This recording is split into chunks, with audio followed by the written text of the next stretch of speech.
Hi everyone, I will show you how to make Instagram use less data.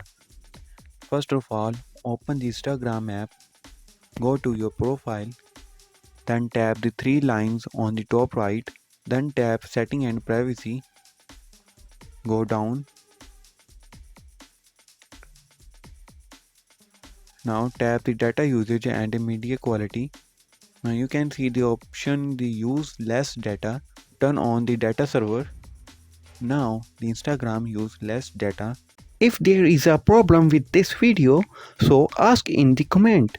Any problem related to social media and internet, let us know in the comment bar so we can make a video on it. Please like this video and press the bell icon for any update.